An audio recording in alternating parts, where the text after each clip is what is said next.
coming to you from Orange County, California. This is the Jug Life Podcast with Max Ada and Chad Wesley Smith.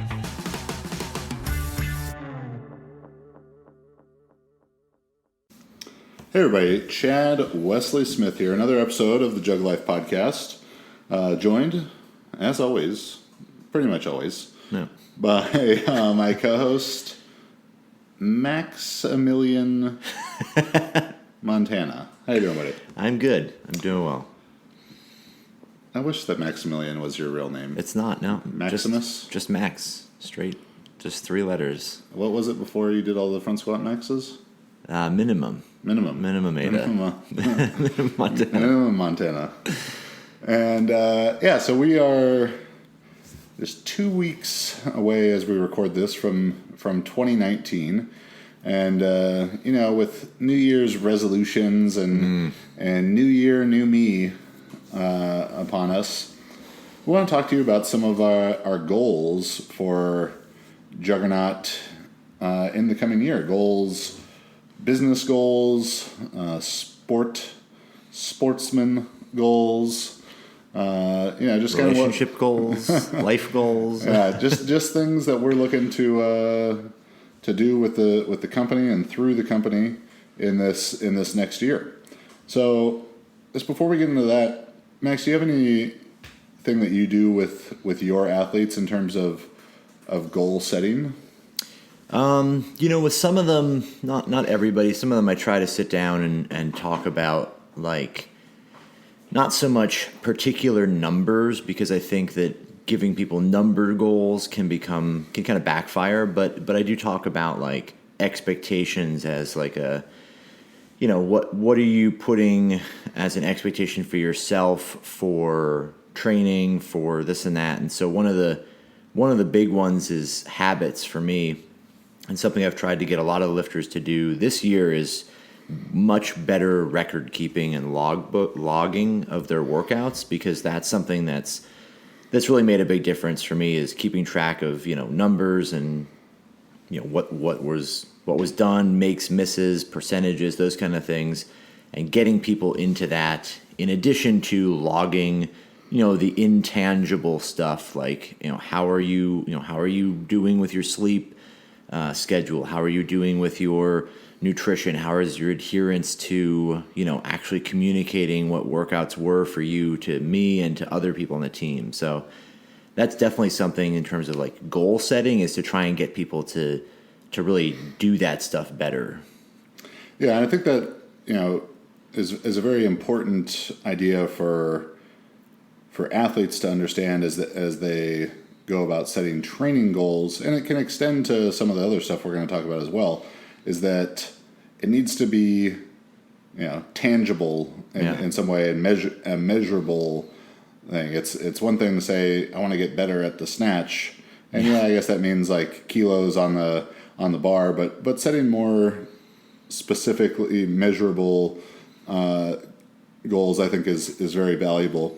I got to spend a lot of time, or not a lot of time, but some very quality time back in, it's probably 12, 13 years ago now, with De La Salle football. Yeah. And my last 2 weeks as a student at Berkeley, I drove over from Berkeley to Concord for De La Salle's first couple weeks of spring football. And, if you're not familiar with De La Salle, they won 151 straight high school football games, 12 years straight undefeated.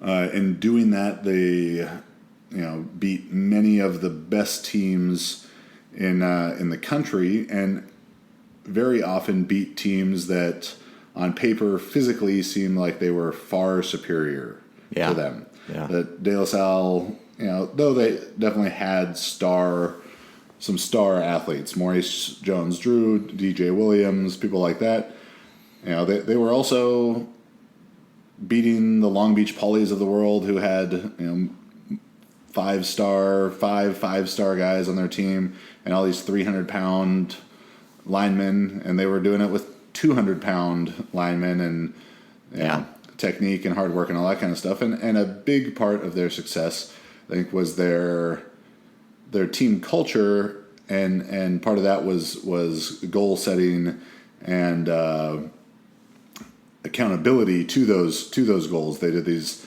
things they call accountability cards, where every week they had a pregame meeting or beginning of the week meeting, and they would write down on an index card one goal for practice, one goal for the weight room, one goal for the game, and then they would say, I commit, whatever the goals are, read them out. I commit to Max to do that, to do these things this week. And they made the point to me that like the practice goals, particularly had to be things that were measurable. The idea of I'm going to try really hard in practice, or I'm going to have better practices is so nebulous. Like, how could that ever be measured?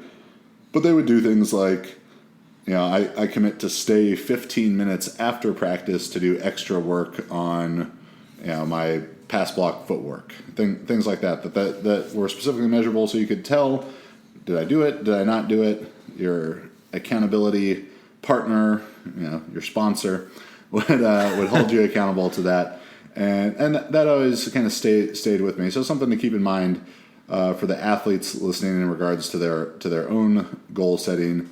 Make sure that it's measurable and that you're creating a plan of action to reach it. So let's start off with that the competition goals, I guess, that you and I have as coaches. This is going to be a very big year, particularly in regards to Olympic qualifying for weightlifting. So, what are some of the goals you have for your weightlifters this year? Well, the biggest one is just making sure that for the athletes that we are at the right competitions and performing 100% at the most important competitions. And probably a minor goal in that is me understanding what the fuck the actual qualifying events are, but more important than that is when he says being at the right competitions, he does not mean like there is a competition in ballroom A and ballroom B, and we got to make sure we go in the right one. Yeah. And you've heard us talk about this, is the incredibly complex labyrinth of Olympic qualifying for Alyssa. Yes. That there's bronze level and silver level and gold level and multipliers and different robies and all these things. So it is a complicated system to know which competitions are going to best serve her in her qualifying quest. Yeah, and there's obviously some other folks in there, and maybe some new folks that'll be joining that group shortly. Depends on what they need as well. But the big one is like, it's not just like, oh, we have to be here at this meet. It's more a matter of, okay, is shooting for the absolute best total at this meet and kind of sacrificing the longer preparation worthwhile? And I think we saw that this year with Alyssa. We really made a bold move in going to the American Open final. But next year, establishing exactly how that's going to be, what meets they are, and really setting forth on a long-term plan and executing that with the intent that, hey, this is the total we're going to hit at this meet. This is the total we're going to hit at that meet, and then everything in between there is set up. So from a weighting perspective, from the top down, the Olympic potentials, that's our goal with them. From the perspective of the people, in the next tier of competing, folks that we have on the team that are shooting for national champion status and national medals. Our goal is bring a really solid group of people to those meets, to nationals, and place as high as possible. Under the assumption that we're going to have our best meet ever to do that. So those are the kind of tiers, and then obviously below that, it's the goal is always the same for weightlifting and powerlifting. I think there's never a change. It's lift the most weight you possibly can at the right meet at the right time. But there is a strategy to it, is in that how are you going to train for it? How are you going to peak for it? So with those guys, each tier we have exact meets we're shooting for, exact ideas in the sense that we're training for those things a certain way, and then just executing on that. I know we all have goals to hit, whether it's eating healthier or exercising more, and sometimes it can be hard to achieve all these goals while struggling with other aspects of life. There's an app that I highly recommend to help you hit those goals a bit easier. It's called Blinkist. Blinkist is the only app that takes the best key takeaways, the need-to-know information from thousands of nonfiction books and condenses them down into just 15 minutes so you can read or listen to them. Blinkist is made for busy people like you who want to get the main points of books quickly without reading the entire book. With the audio feature, Blinkist makes it easy to finish 4 books a day just while you're on the go. 8 million people use Blinkist right now, and it has a massive and growing library for self-help, business, health, to history books. I like Blinkist because just while I'm cooking breakfast or something, I can get 15 minutes quick information in. Maybe I'm just driving around running errands, and so it's so easy to enhance your day, enhance your knowledge in short bursts throughout the day. I've read 7 Habits of Highly Effective People on there, one of my favorites. They got tons of health and nutrition books like Sleep Revolution on there. So right now, for a limited time, Blinkist has a special offer for our Jug Life audience. Go to Blinkist.com/JugLife to start your 7-day free trial. That's Blinkist, Blinkist, Blinkist.com/JugLife to start your 7-day free trial. Blinkist.com/JugLife. Yeah, on the powerlifting side, I think we're set up for a very exciting year because of the performance at USAPL Nationals, where we had 3 ladies bring home the Open Championships. Marissa in the 52s, Meg in the 57s, and Kristen in the 72s.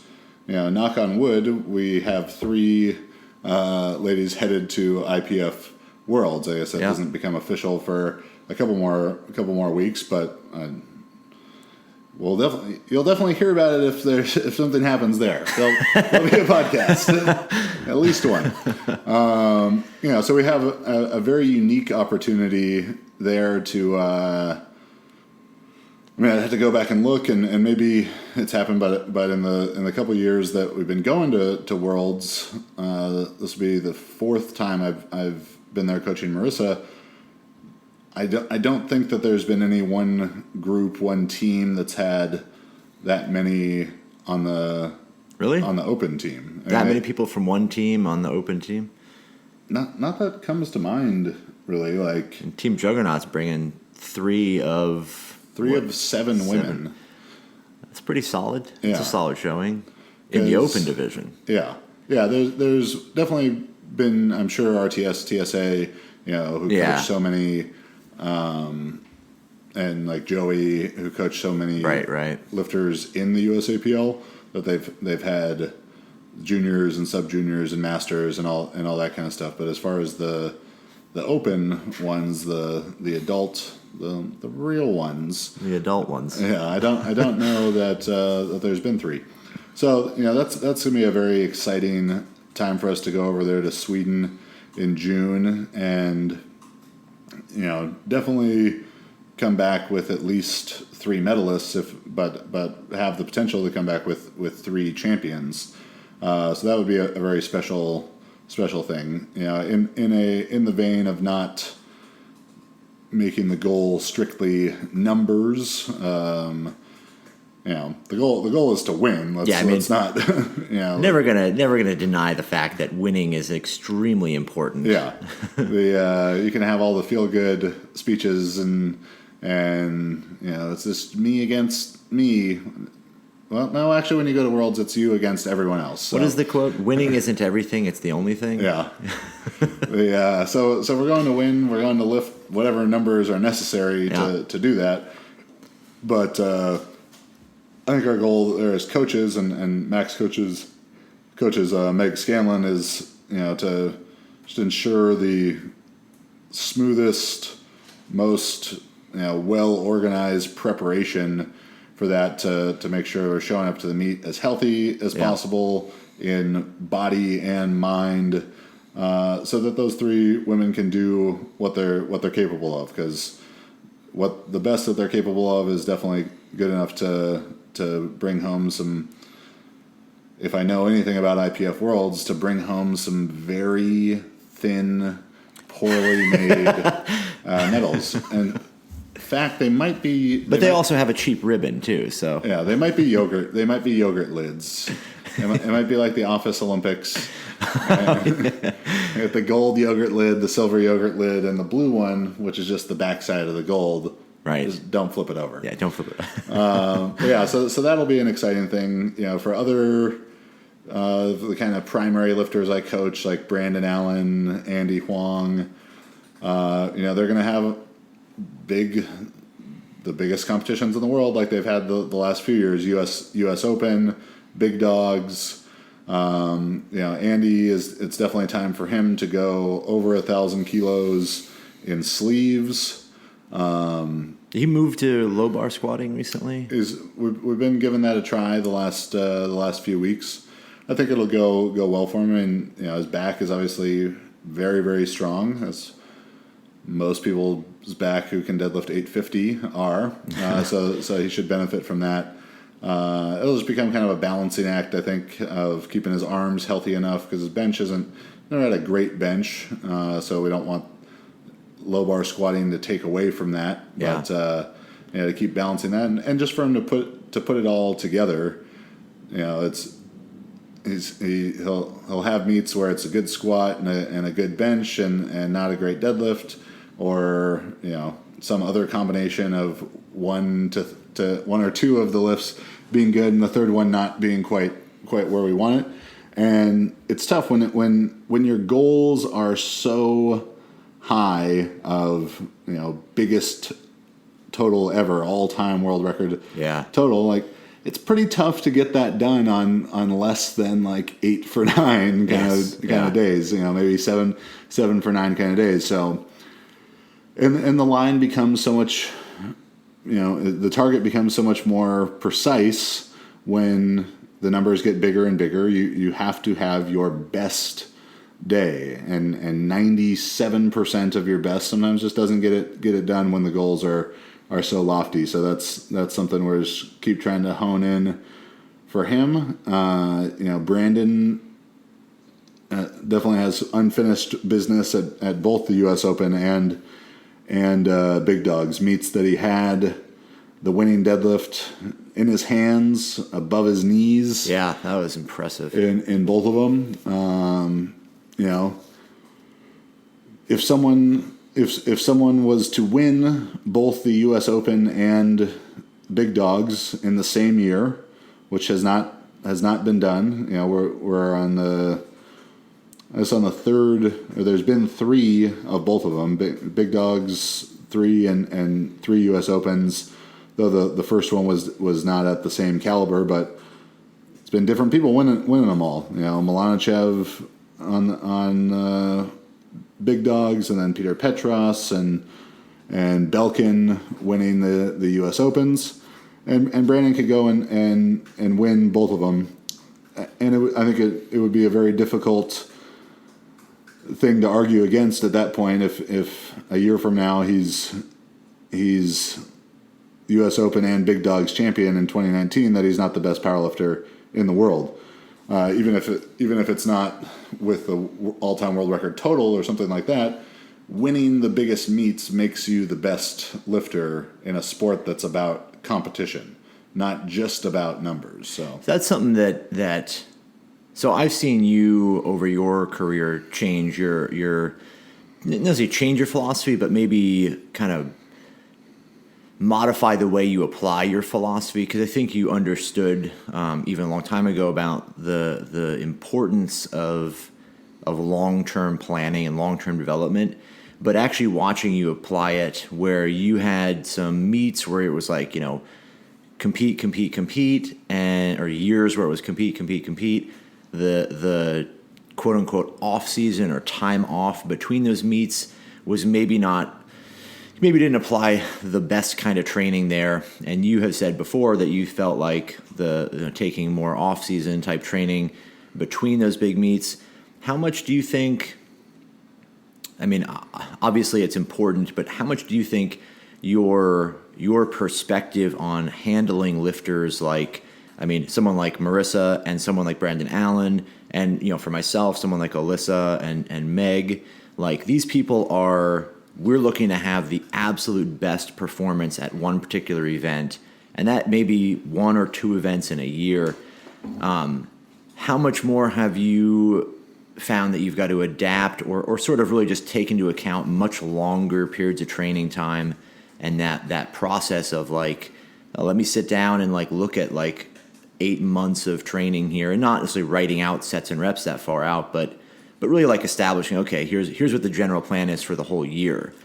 Yeah, you know, for Marissa going into nationals, we had talked about that we're already planning to not do the Arnold. Right. And by the time I landed back in Southern California from Spokane, you know, I had in the notes of my phone, all right, 38 weeks to Worlds. We're going to split it up with like 6 to 8 weeks of this type of work, 6 to 8 weeks of this type of work. You know, that's going to put us 18 weeks out, or what, you know, 16 to 18 weeks out. Then we'll go into hypertrophy, then our meet preparation. So definitely had it in my mind to take one step back to be able to take 2 or 3 steps forward. And because that's if I have a real regret of my own lifting or a real mistake that I think I made, it was not doing that. And yeah, it's easier to give advice in some of these situations than it is to take your own advice. So that's been a significant thing. Yeah, Brandon and Andy are both, and Kristen, all 4 of them are in kind of a similar situation with that right now, where they're doing stuff that isn't in the short term impacting how much weight they can lift, but in the long term should be beneficial. And I think it's, you know, I get to have a unique perspective that probably only a couple other coaches might be able to have, that I've done these highest level competitions as a lifter and now as a coach. So I think that gives some unique perspective that at least I can kind of look back at it. And it's been cool to see these last couple of years. I mean, since we got a lot more involved in the USAPL, I think it's always been evident there that competition is the head-to-head competition is the most significant thing there. Where up until these last couple of years and the advent of meets like US Open and Big Dogs, Pro Raw type of stuff, that head-to-head competition was not the value of big-time untested lifting. Right. It was just the biggest number possible. Yeah, you probably won by 400 pounds or 500 pounds. Yeah. And you could take whatever the fuck kind of jumps you wanted. Yeah. And, you know, if you went 4 for 9, so be it. You still won the meet, but that's not really what it was about. It was because there was no other competition. Yeah. It was just about these huge numbers, and having to make the huge numbers when there's, you know, one other person going for huge numbers, or 10 other people, 20 other people that like there is at US Open, you know, or 10 other guys like there is at Big Dogs. It adds a whole new element for the lifter, for the coach, the strategy of it, the psychology of the lifter. So it's made it a lot more fun, and hopefully it keeps trending that way. Yeah. You know, so I think our next big goal, you know, for me certainly with powerlifting and being able to bring these ideas to the masses that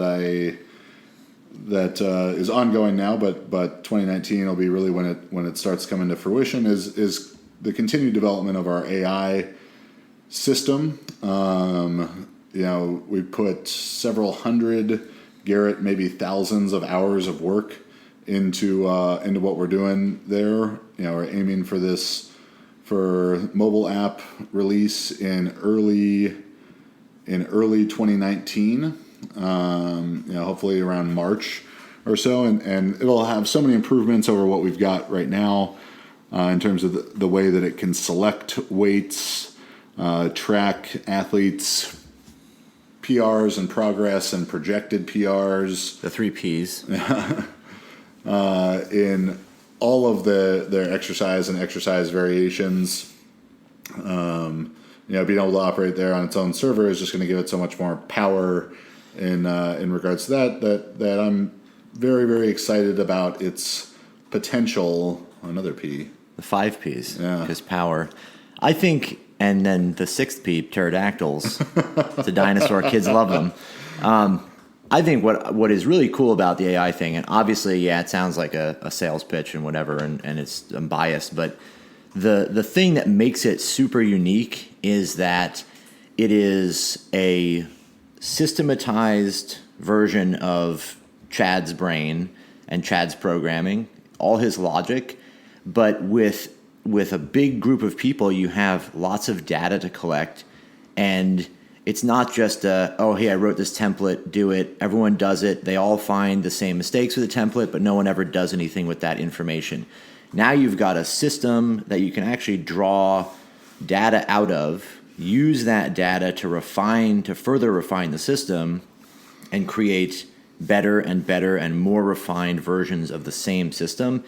I think personally that's the best possible case scenario that a coach can have, because you're going to have a system that in 3 years, the AI system, the AI programming from Juggernaut is going to be 3 years more advanced than it was 3 years ago, right? You have this totally refined thing, and it might be just lots of subtle changes, but the accuracy and the quality of it will be better and better and better, and new ideas can be implemented. So I think it's really cool that you now have this vehicle which you can draw data on and use that, because that's something that, and maybe a goal for 2019, that's something that I see as a huge goal for me, is to actually use data that I'm gathering from athletes' logs and athletes to create and help augment the programming I do, not just have a foundation of understanding and develop each program individually, but have, hey,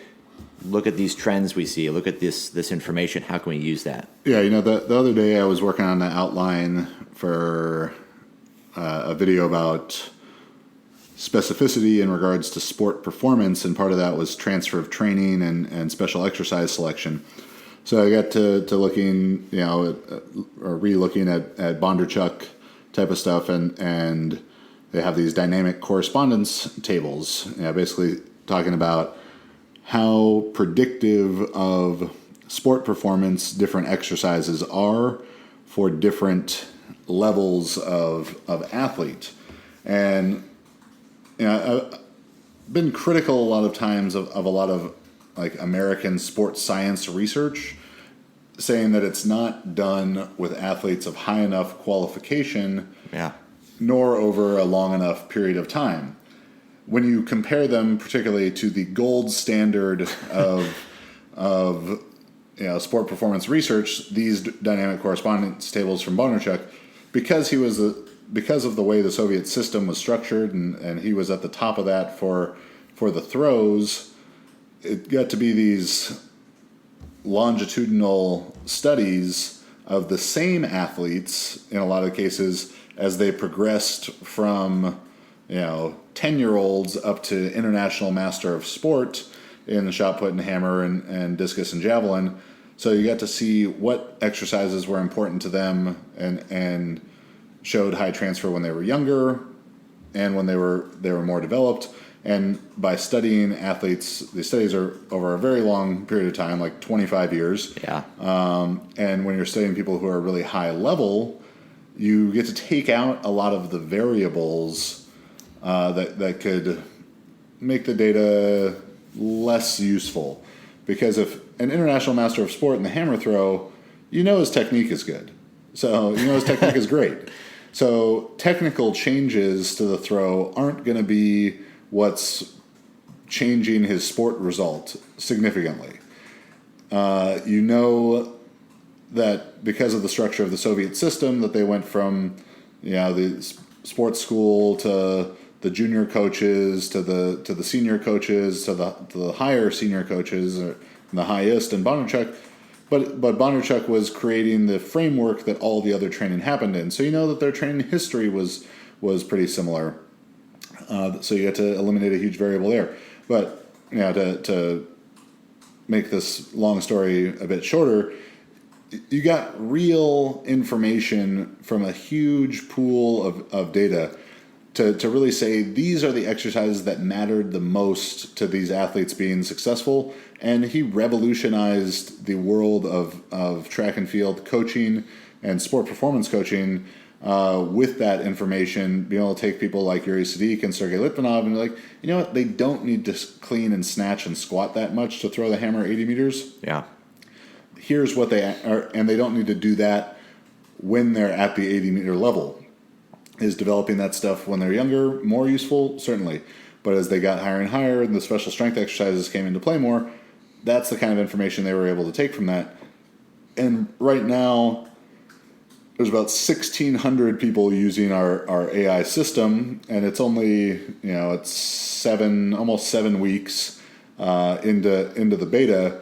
But when we're having this conversation a year from now, and there's 5,000-ish probably people who have used it by that point, and some of them will have an entire year of data on, and then the year after that we'll have 2 years of data on some of the people, and so on and so forth.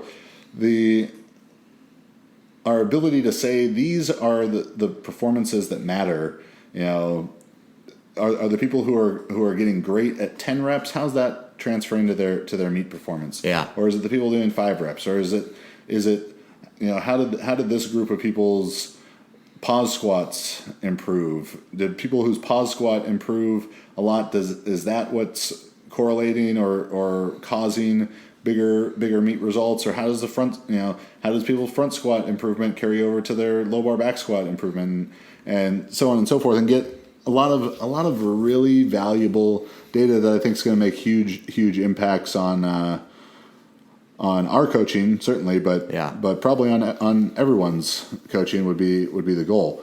So we'll have the powerlifting coaching and power building shortly to come after that, and now Max and Garrett are working on the weightlifting and side of things, and then the super total will follow that. So. What are you thinking about the weightlifting side of it? I'm really excited. Into it. I'm super excited for that. Talking to Garrett was really awesome. I don't think there'll be any kind of issues actually getting it to work really, really well. And I think that a lot of building it is a cool process for me, and you probably feel the same, because it really challenges you as a coach to answer questions that you wouldn't ask yourself normally, and then also, I try to do things where I figure out a solution, right? I sort through the process I have, and then once I get to that process, I do it in reverse and see if that changes the way I think about it. I try to look at the same issue, 2 different perspectives to see, how much of that is just me, basing decisions on experience versus can these decisions be made, can be based on logical questions, if-then statements and stuff. I'm really excited for the data collection for weightlifting, because that'll be a humongous piece to draw a lot of improvements in the coaching process and the programming process for me, just because having that many data points is going to be, it's going to be really cool. And it will really help solidify, better training and better use of, people's time, Yeah, and there's more existing research for sure. Yeah. In weightlifting, whether it's about ratios of one lift to the other or stuff like Prilipin's chart, but a lot of it's old. A lot of it's from a different system. People in different circumstances than the people who are going to be using the AI. So it'll be interesting to compare those, and they're not going to be all international masters of sport using it, but but it will be a lot of valuable stuff to get out of that and it'll probably be a lot more applicable really to the overwhelming majority of population of people interested in improving in weightlifting. Yes, yeah. Who aren't very similar to international masters of sport from the Soviet Union in 1978. Yeah. I see that stuff as like it's like standing on the shoulders of giants, right? You see the patterns, you understand the principles of training, you understand how those principles were turned into a system there in Russia, and then you say, okay, I'm going to stand on this information as a foundation for building our version of this and how it's going to apply to American lifters. Yeah, and then I think something that I really enjoyed about the creation of the AI system, and it helped me in creating my book, the Powerlifting Program Design Manual, is that every decision I made in those programs had to be justifiable. I had to be able to say, I put this many sets and this many reps for this reason, and because this data tells me to. And when you're just writing a program, you can make decisions without having to justify them. So it was just an interesting exercise for me as a coach, as a content creator, as an educator, to really have to look at myself in making all these decisions and say, hey, is this the right decision? Do you have the right reasons for making this decision? And part of it was in an effort to, or a preemptive effort of knowing, like, people are gonna, what if someone looks at this and says, well, why did you do it like this? I can't just say because that's the fucking way that I did it, because that's how it's always been done. Like, I never want to give that answer. So I was very mindful of that in the creation process. Like, if someone could ask about any aspect of this, and I will be able to give the answer. Some programs don't do any of that. And and I think that kind of takes us into the last point for me, at least, of goals for this upcoming year. We're coaches, we create the content, and my real effort in creating so much of that content is to better educate and help coaches, athletes who are coaching themselves, understand what they're doing, why they're doing it better, so they can continue to improve. And the training has been something I've been extremely interested in really since I started doing it at about 14 years old. I'm 32 now, and for the large majority of time since 14, I wrote my own program, with the exception of about 1.5 years in college, and then some time working with Josh Bryant early in my powerlifting career. Otherwise, I was making the decisions for my own training. And, when I was 14 and started doing this, and it was 2000, there wasn't a lot of information available at all. So I was scouring the internet. I asked Jeeves or whatever I had to do back then to get some information, and some of it was good and some of it was bad. And I trained hard and learned and made adjustments, and then I could get more information, and some of it was good and some of it was bad as time went on. But one of my great frustrations, I guess, as I got to be 22, 23, and the time that I started Juggernaut, was a lot of the information I had gotten to that point, I guess, wasn't what I thought it was, or I had a much different perspective about it. I don't have formal education in this. My degree is in history. I very purposefully didn't get a training, coaching related degree because I didn't think that it was worth getting. I didn't think they were going to teach it the right way. at the school that I was at, and which I think was fair because I did do some independent study stuff and write papers for some of those professors, and they were like, well, this is like the best one we've ever gotten. And I was like, well, yeah, that's because you didn't teach it to me.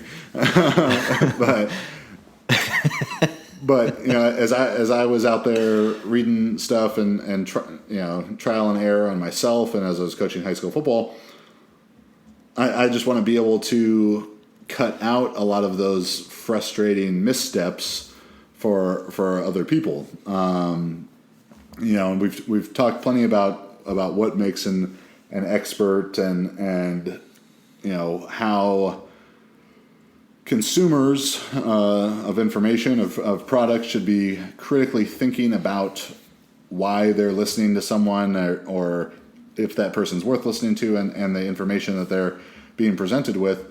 But there'll always be kind of an inherent flaw of educating through the internet, and it's that people can jump in at any level they want. They can, you may be newer to the Juggernaut YouTube and jtsstrength.com and read some of the articles now and feel a bit lost with it if you don't have the kind of prerequisites to things.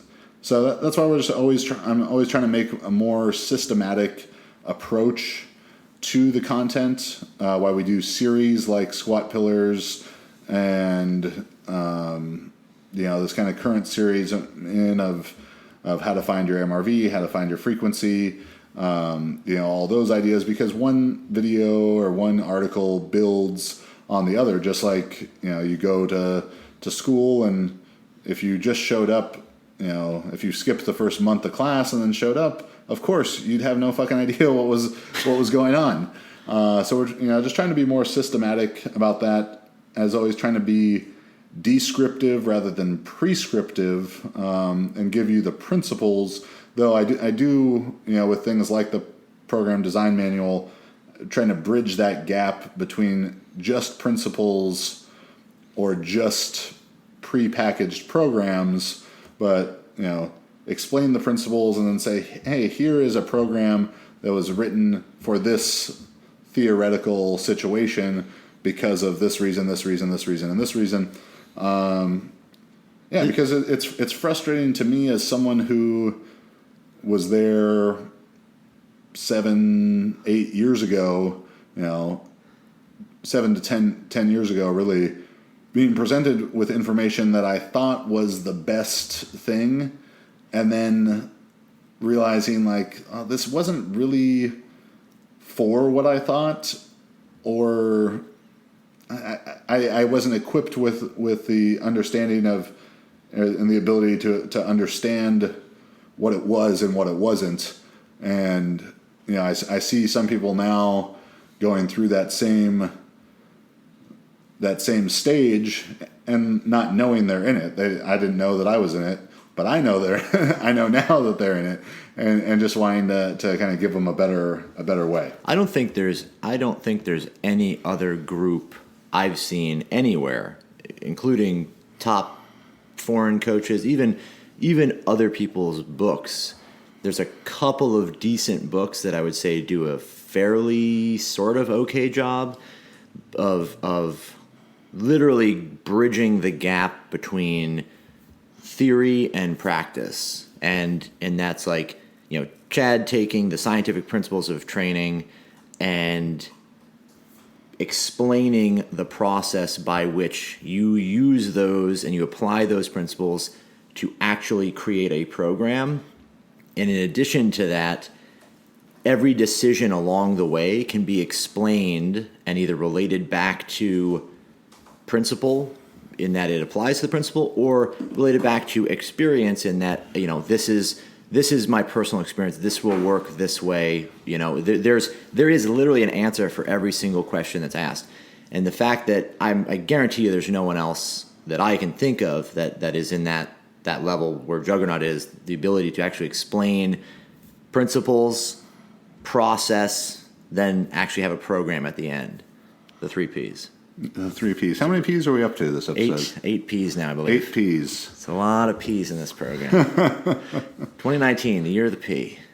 But yeah, I think that's the big one. That's, for me, 2019, super awesome. Excited for the idea of really doing something and applying all of that stuff that I've learned and the things I've learned from Chad and from Mike and these guys. Like, that's the big goal for me for 2019 is to start really putting into practice those things and having the tools to do that. The power of the AI programming is one that gives us a tool that would not normally be accessible. The ability to record that much data and do something real with it.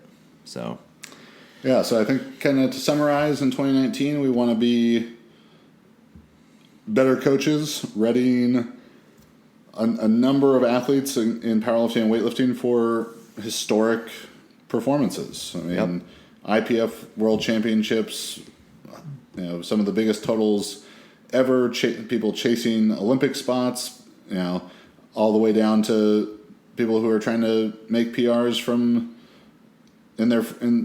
just trying to do their first meet or make their PRs at their second meet or whatever it is that we want to achieve that better, and that we want to help educate people more effectively to be able to reach those goals in the short term, in the long term, to equip them with understanding where they can help other people as well. And then I guess we'll have some fun. We'll have some fun along the way. The final P, parodies. the most important P. It's been a bit since we've had a good new parody. Heavy Ducks was underappreciated. It was underappreciated in its time. By those who do, I'm sure they truly appreciate the artistic quality of that film. And that's the thing when it comes to our parodies, our references. They're not for everyone. They're not cheap laughs. we could just do shitty memes, not great memes like the meme pages that do the Lord's work. I'm talking about shitty memes like a United Lifters type of situation. We could do shitty memes for cheap laughs. We could have, videos of people hitting themselves in the nuts with barbells. Though I have posted one of those before, that belt squat. Oh, yeah. That was pretty funny. But no, we like the deep cuts, the deep references. Yeah. And some people might have watched something like Heavy Ducks and been like, what the fuck is wrong with these guys? Why did they waste their time creating this? But other people may have been like, wow, that was an intricate web explaining the overlapping universes of several cinematic classics. And it is for you, the person who appreciates the depth of our references, that we do it. Not to make 100 people chuckle, guffaw. No, it is to make the chosen one, piss his or her pants with laughter. So to you, I salute you. Drops the mic. Yeah, all right. Max, where can they find you? You can find me on Instagram, Max_Ada, Facebook, or you can email me, maxjtstrength.com. All right. Make sure subscribe to the YouTube, subscribe to the podcast, leave us a 5-star review, write us something funny or nice. We always appreciate that. Helps more people find the show. And check out all of our online coaching offerings at jtsstrength.com. Clinics, this will come out very early. I'm all over the place this year. Registration is available for clinics in Oakland in January, Salt Lake City in February, Athens, Georgia in March, Albuquerque, New Mexico in April, Indianapolis, Indiana in May, and Long Island, New York in June. After that, still to be announced, registration TBD, will be events in Southern California, in Boston, in Texas, and in Brazil. So be on the lookout for those. You can get CEUs for the NSCA at my events. Learn about program design, improve your technique in the squat, bench, and deadlift. It's a good old time. And in the vein of trying to better educate, I've put together some pretty substantial kind of prerequisite information, because something I'm always surprised by at clinics, when I ask, well, who's read Scientific Principles or who's watched this video, that like a third of the people will raise their hand. So I've made your job a little bit easier and put all of that in a valuable pre-existing free information into one place for the clinic attendees, so you can show up better prepared for what I'm going to talk about, make sure we're speaking the same language. You can have better questions coming in, and then a pretty in-depth debriefing packet that I put together as well. I have seminars coming up in the end of January in Ansbach, Germany at CrossFit 91522. And then the next weekend in early February, I think 2nd, in Tyrone, Ireland. It's in Northern Ireland. At Agogi Strength and Conditioning. So those will be a weightlifting, powerlifting, and then super total in Ireland. I've forewarned you about the Irish road system? Yes, the Irish address system or lack thereof. Yes, I am fully aware of that, and my extraordinary driving skills are.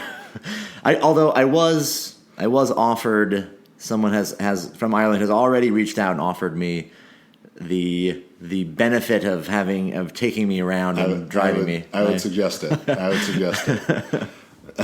So, yeah, follow me at Chad Wesley Smith and at Juggernaut Training on Facebook and Instagram. Let us know what your 2019 goals are in the comments of this. And thanks for listening, and we'll talk to you next week.